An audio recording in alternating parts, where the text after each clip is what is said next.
This is the book of Obadiah, chapter 1, verse 10. It says, For thy violence against thy brother Jacob, shame shall cover thee, and thou shalt be cut off forever.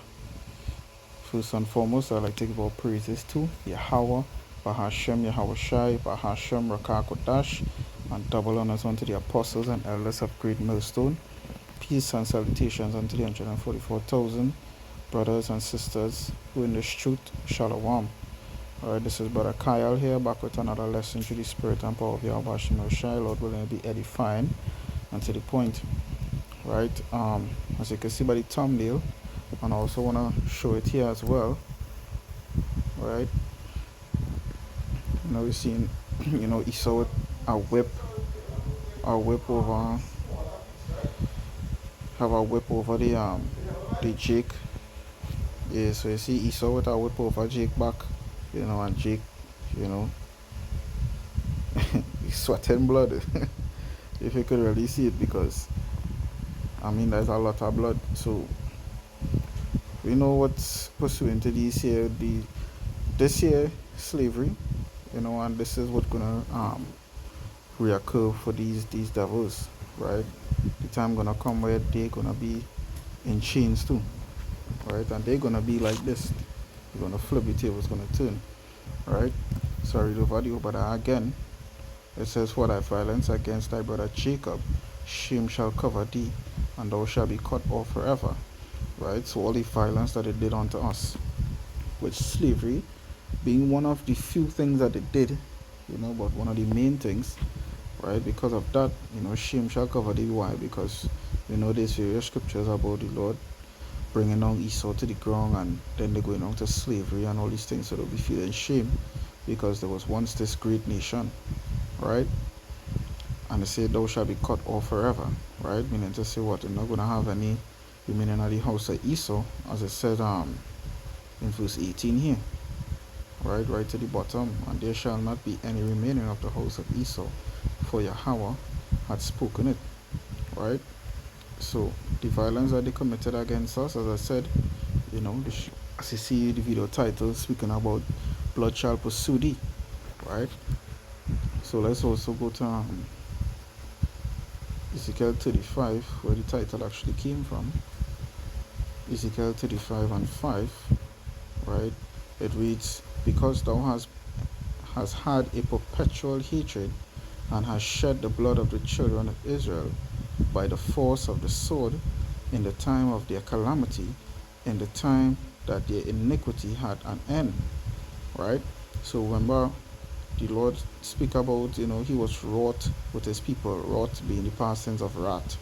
So meaning like the Lord was mad at us for a time, because why? Remember, we sinned and we went off, right? But these devils took it further, right? Because remember, every time we go off, the Lord had us go into slavery, right? We were enslaved by other nations and whatnot, but these devils, they took it to the extent of, absolute cruelty.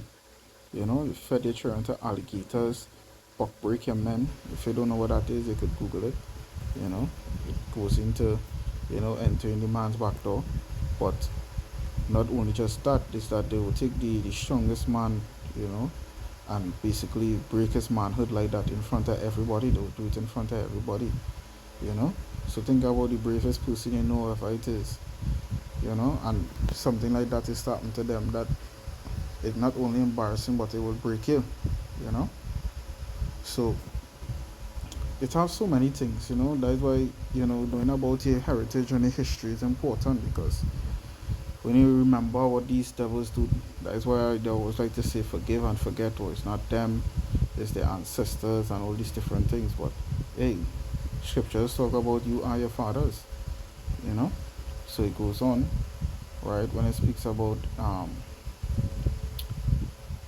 the blood of the children of Israel by force of the sword, right? Because remember, the sword is their blessing, which you're gonna get in Genesis, right? Verse 6 says, Therefore, as I live, saith Yahweh Bashem Yahushai, I will prepare thee unto blood, right? The Lord says, He's going to prepare thee unto blood, meaning what? Your time coming, America is that sacrificial altar, right? When you read Isaiah 63, right, it says, who's that coming from? Bozrah, right? Bosra meaning the capital of Babylon, right? And Babylon today is America, right? The Lord see each other the wine press alone, so he's alone going through and smiting all these devils. Prepare them unto blood. They're gonna become a slaughterhouse. It says, and blood shall pursue thee. Sit thou, see thou hast not hated blood, even blood shall pursue thee. Yeah, these people, why I say they don't hate blood is because they everywhere they go is just death. You know, look at even today, right? For simple with Venezuela, right? They want the oil and all these things. They would do either some deceitful thing, and then blood coming after. I mean, just say they kill this person, whatever it is, or they just straight up take it by violence, right? Let me see.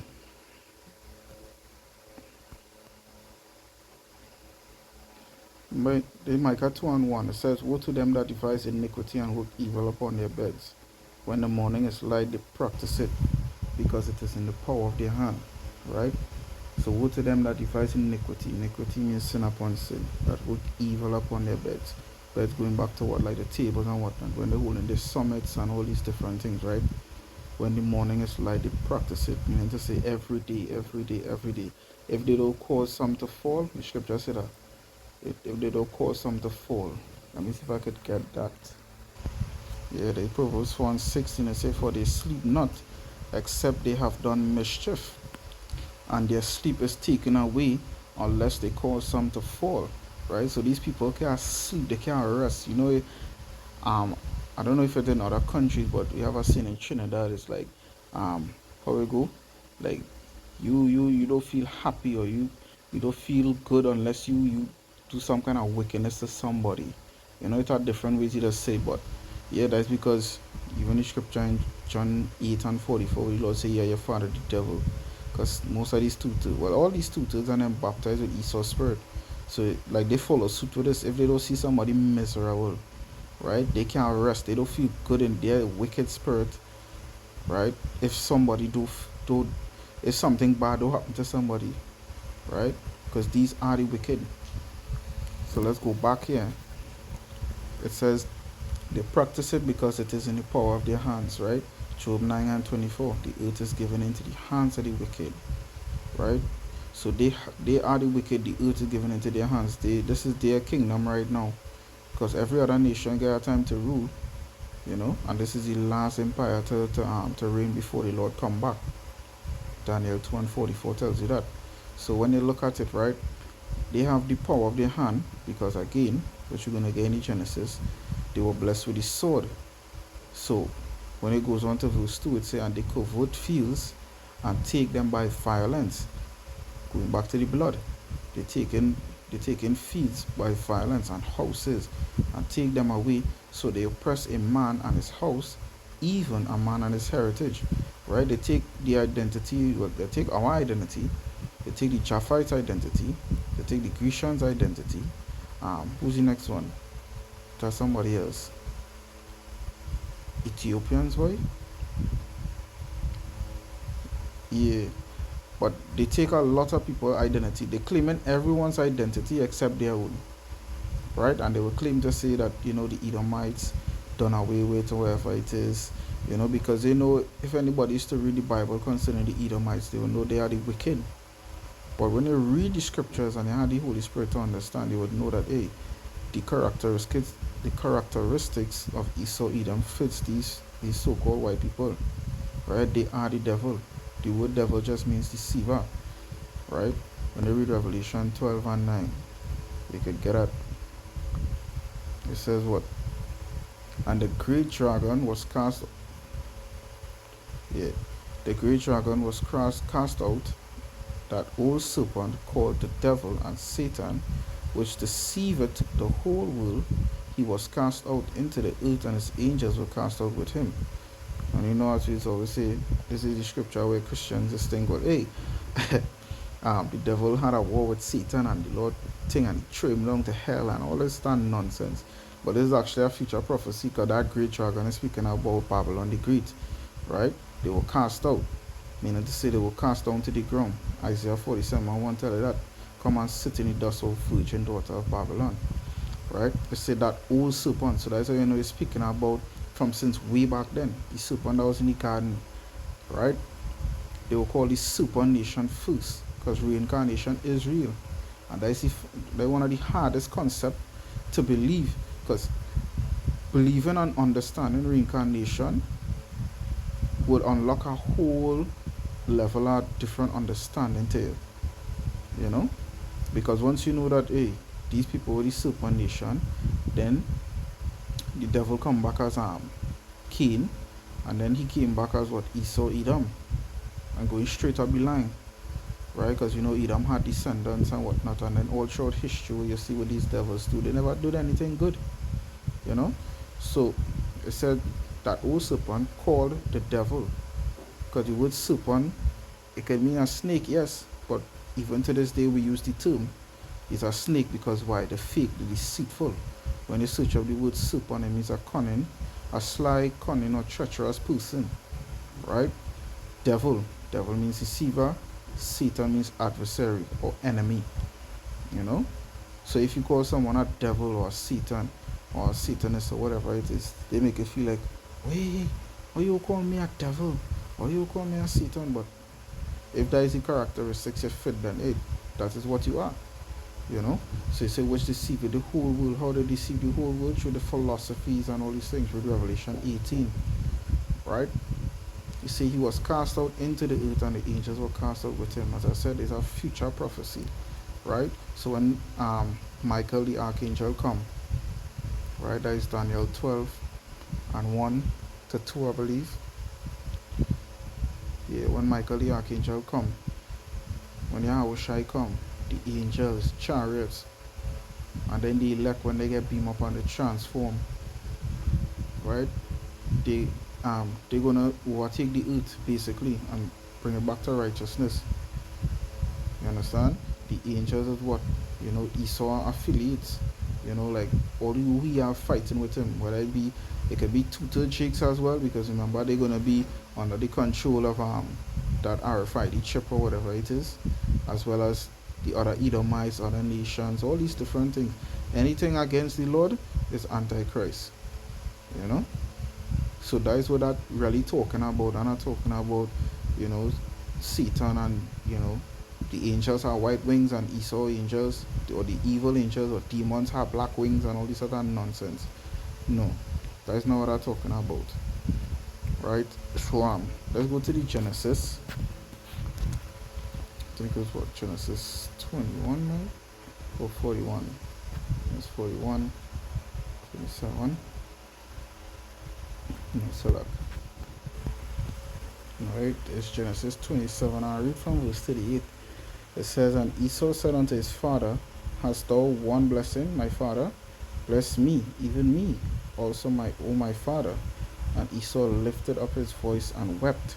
Right? Because when you read above, it speaks about when Isaac, you know, he basically had grown old, so he couldn't see anymore. And Esau and Jacob practically made a deal where Esau sold his birthright for a morsel of meat. Right? So he didn't care for his birthright or whatever it is, because he didn't understand the full and depth of his birthright. So his mother, which was Rachel, you know, served as the witness to the deal that they make, however it is. So as Isaac was gonna give the blessing, Rachel dressed Jacob with some fur or whatever it is to make it feel, because remember Esau is a hairy man, so she slapped some fur and stuff on him, some animal coat or whatever, and cook up a nice, you know, stew to what the father like, a meal, what Isaac loved. Give him that or whatever it is, he eat it, and then he blessed Jacob. You know, okay, so he sung, because when you read up his Isaac said Jacob sung like Jacob, but he feeling like Esau. But Jacob said, hey, it's me, I'm Esau. So he supplanted his father or whatnot, right? And a lot of people will look at that as something wicked or whatever it is, right? But really and truly, that was a righteous thing, because at the end of the day, if you understand the depth of this story, And even way before it again, it goes back to reincarnation with Cain and Abel. You know, Abel being Jacob, Cain being Esau. Abel was always the righteous one. You know, so also it's only fair because Esau done sold his birthright, so it really and rightfully belonged to Jacob, right? So Jacob got blessed. So when Esau found out, that is why he asking the father if there's only one blessing he had, right? So he lifted up his voice and he wept and whatever it is, right? So verse 39 now says, and Isaac his father answered and said unto him, behold, thy dwelling shall be the fatness of the earth and the dew of heaven from above, right? So you get the riches of the earth and whatnot. And by thy sword thou shalt live, and shalt serve thy brother. And it shall come to pass, when thou shalt have dominion, that thou shalt break his yoke from off thy neck. Right? So you see, talk about the sword. And which is the modern day sword today, the gun. Right? Any form of armory. Right? That's why you see they specialize it with different technology when it comes to the armory and whatnot, tanks and nukes and all these different things. You know, when they read Revelation 13, they say, who can make war with the beast? Because why? They were advanced, or they are advanced in, making these sort of things. Because even Russia, right, even though Russia technology surpass America own now, Russians are still Edomites, so it's well within the scriptures as it was written, to suit, because as I said, they are Edomites still, and we know these devils do a lot of research into different heritage and whatnot, going back to Egypt and all these different places, indulging in the left hand side with witchcraft and all these different things, right? So it goes on in verse 41, it says, and Esau hated Jacob because of the blessing wherewith his father blessed him. And Esau said in his heart, the days of mourning for my father are at hand. Then I will slay my brother Jacob. So in other words, what he's saying, all right, see that I don't like that shit. Right? So when my father passed away, when he dead, I gonna kill he. You understand? So he was seeking vengeance on Jacob, right? Which is us. We are the children of Jacob. So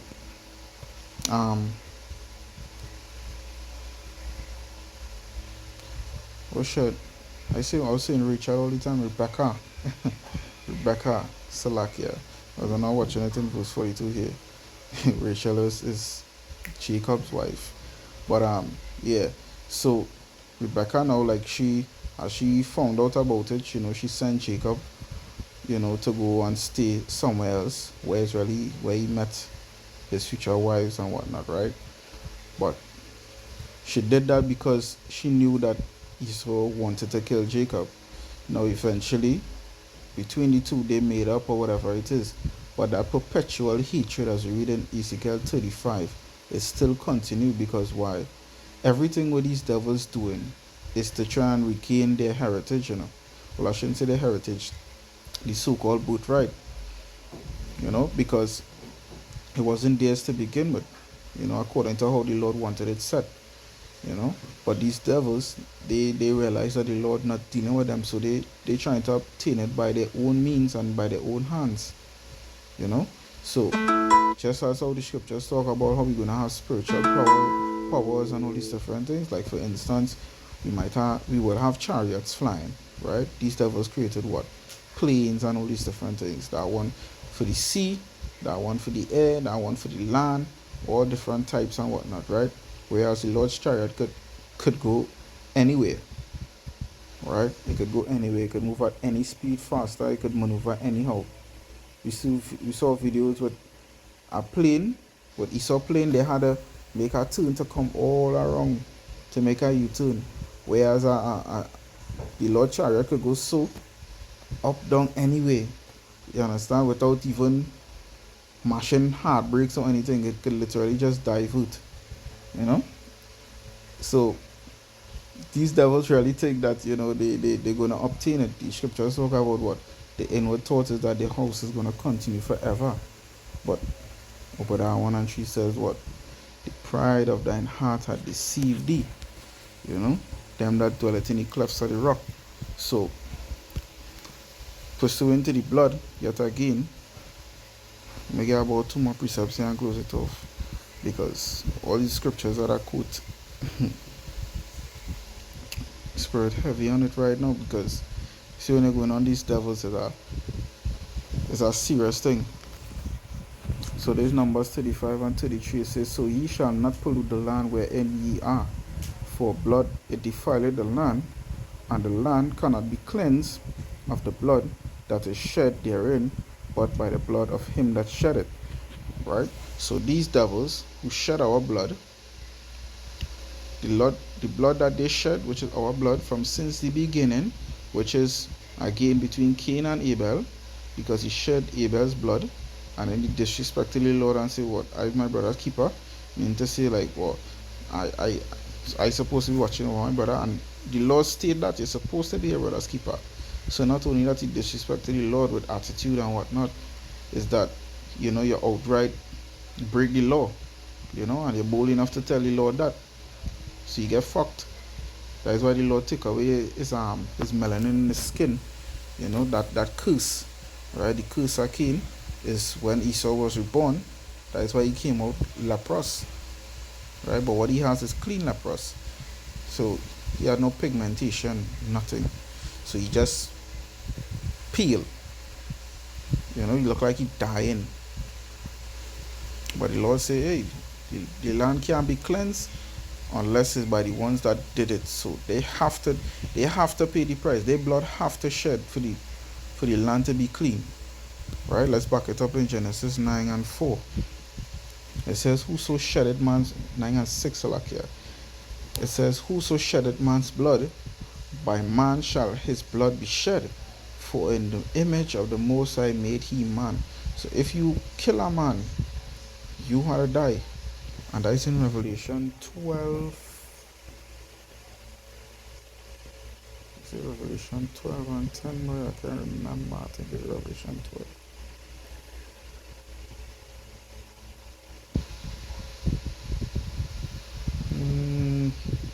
I get it. It's actually 13 and 10. Alright? I'll start at verse 9. It says, it says, if any man have an ear, let him hear. He that leadeth into captivity shall go into captivity. So that we deal with our first part. Again, remember they had us in captivity. So this also shows you that, hey, these devils who had us in captivity, even all these other nations had us in captivity. In the kingdom, we're going to have them in captivity. Because how does our kingdom function? Because it's the Lord's own people that's being the most denial of the truth.